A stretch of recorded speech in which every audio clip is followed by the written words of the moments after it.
No Sudeste, a pior tragédia ambiental da história do país. Crê endospada onde é que essa água veio? Chegou levando tudo. A maioria foi embora, só tô com a identidade e CPF. No Norte, a reforma de uma rodovia põe em confronto as necessidades de moradores e os cuidados com o meio ambiente. O governo gastou milhões e milhões de anos atrás aí nessa estrada e não vai... Nós estamos dependendo dela. Que a estrada não tem jeito de as pessoas conviver aqui. Mas se o órgão ambiental permite que se faça um processo muito rápido, sem os devidos cuidados, isso vai causar prejuízo no futuro. Desenvolvimento econômico versus preservação ambiental. Como garantir renda e qualidade de vida às pessoas sem destruir o meio ambiente? Está na hora de Município Brasil.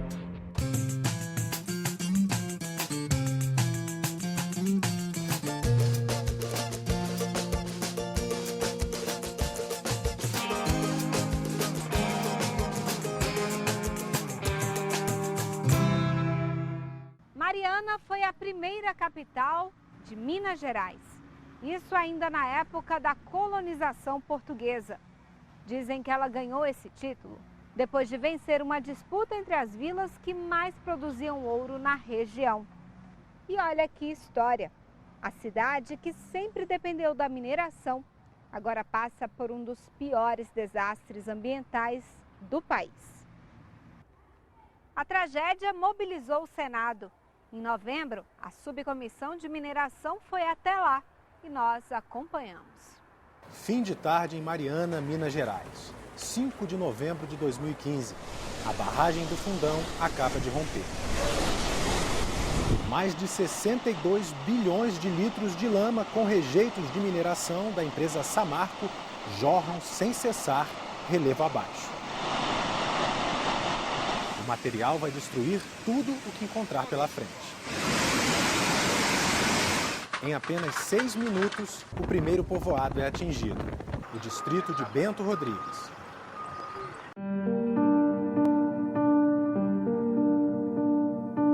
Aqui em Bento Rodrigues, a tragédia foi realmente muito impactante, muito impressionante. E agora já é possível caminhar por aqui, por essa rua aberta pelo Corpo de Bombeiros. Muitas casas destruídas, dentro delas ainda é possível ver eletrodomésticos, estantes, sapatos, enfim, a força da lama que aqui, neste distrito, levou 2 vidas. Foi embora, só tô com a identidade e CPF. Dali para frente, outros prejuízos. A lama encontrou o leito do Rio Doce, deixando-o alaranjado e praticamente morto. Interrompeu o abastecimento de água de algumas cidades. Percorreu mais de 500 quilômetros em Mariana, Minas Gerais, e chegou ao Mar do Espírito Santo. No município onde tudo começou, ficaram 1.000 desabrigados e a necessidade de normalizar a vida de quase 60 mil moradores. Doações vieram de todo o Brasil. Quais são os itens mais importantes aqui para Mariana e para outras cidades que também já sofrem as consequências? Então, aqui para Mariana seria talvez mais roupa, gêneros alimentícios. Mas para outras cidades, no decorrer do leito do rio, principalmente do Rio Doce, é água, por eles extraírem a água do rio. Doações que ajudam pessoas como Dona Maria do Carmo. Ela perdeu a casa e foi alojada em um hotel.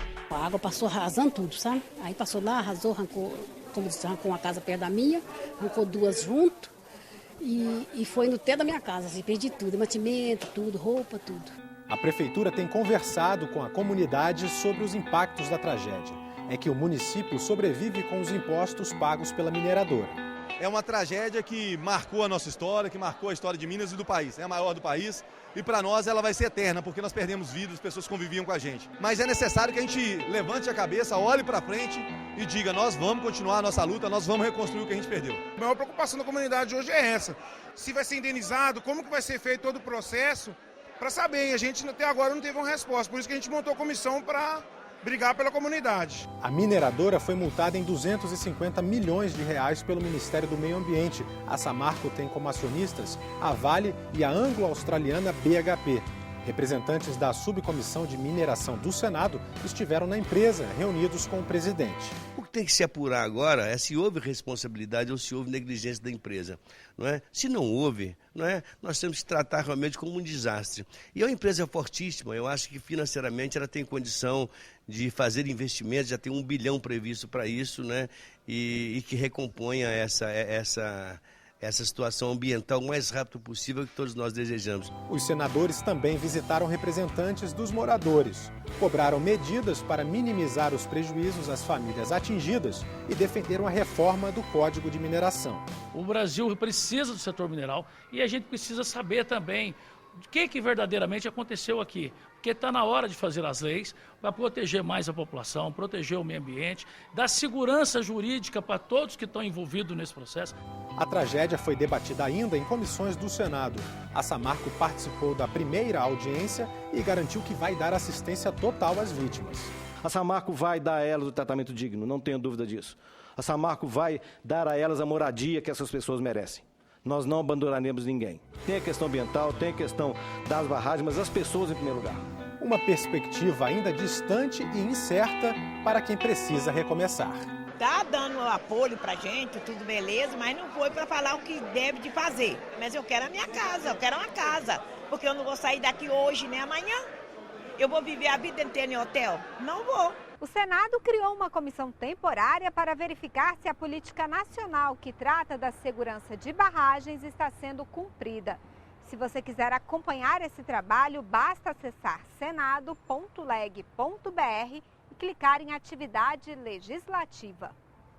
Pois é, e quem entende do assunto diz que a saída para conciliar preservação ambiental e desenvolvimento está na sustentabilidade.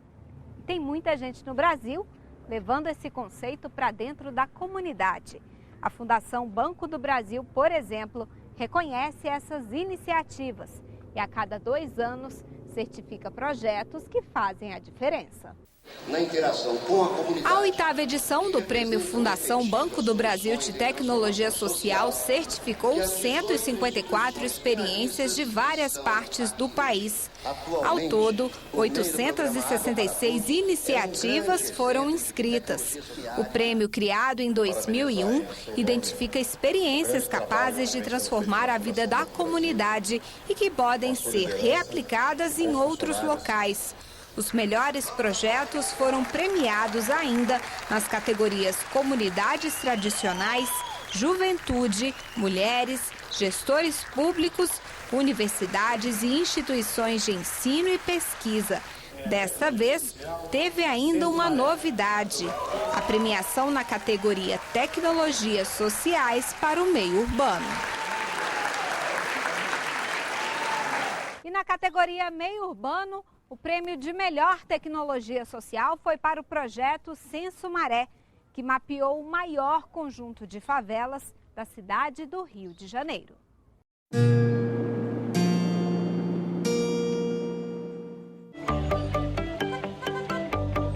Historicamente, o conhecimento sobre favelas através das pesquisas oficiais é bastante limitado. Muitas das favelas do Rio de Janeiro não estão na cartografia oficial da cidade. Então o censo é importante para colocar a Maré no mapa da cidade. A gente queria fazer uma pesquisa que envolvesse a população local, uma pesquisa que de fato respondesse às demandas que a Maré tinha. Então pensamos, em realizar 2 levantamentos. Um que fosse relativo às informações demográficas da população habitante da Maré, e informações sobre as atividades econômicas. Para iniciar esse projeto, no entanto, nós tínhamos que superar um limite, que é o da atualização da base cartográfica. E partimos para o campo com uma equipe, com pessoas daqui que foram capacitadas para isso. Desde o momento que se elabora um projeto para responder a uma demanda, para responder a um problema, as pessoas que estão diretamente envolvidas nesse problema que você quer resolver, elas têm que ter voz, elas têm que poder dizer o que de fato elas querem. Para mim, ter a oportunidade, como estudante de geografia, aplicar o que eu vim aprendendo na universidade num projeto que visa a melhoria do lugar onde eu moro, onde minha família mora, onde meus amigos moram, é muito gratificante. Haver a formalização e a oficialização das ruas pelo prefeito da cidade É uma coisa muito importante para garantir, no médio e longo prazo, um projeto de fato de mudança de qualidade de vida. Antigamente parecia uma favela mesmo, né? Agora não, é uma comunidade.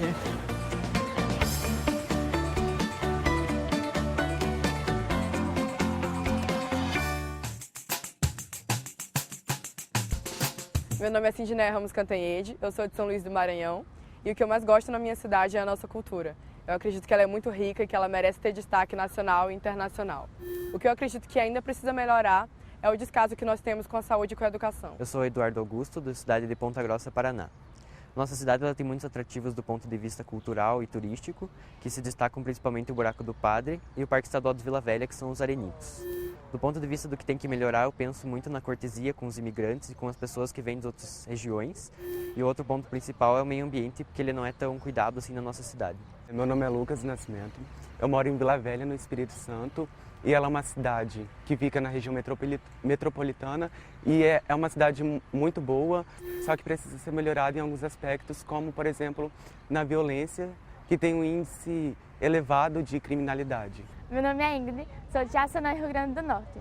Minha cidade é conhecida por ser a princesinha da região Trairi e pela intensa produção de caju. É uma cidade pequena do interior, porém temos problemas na educação e na saúde. Imagine depender de uma única estrada para ir a outras regiões do país. O problema é que essa rodovia não passa por uma reforma total há mais de 40 anos. Daqui a pouco a gente vai mostrar a situação de quem precisa se deslocar pela BR-319, lá no norte do país. Antes, a gente vai para o sul conhecer a capital da uva e do vinho. Eu estou falando de Bento Gonçalves, um município que fica na Serra Gaúcha, atrai gente de todo canto. Tem até passeio de Maria Fumaça na região. As fotos são do Gustavo Botega, Fabiano Mazotti, Almir Dupont e Fabiane Capelaro.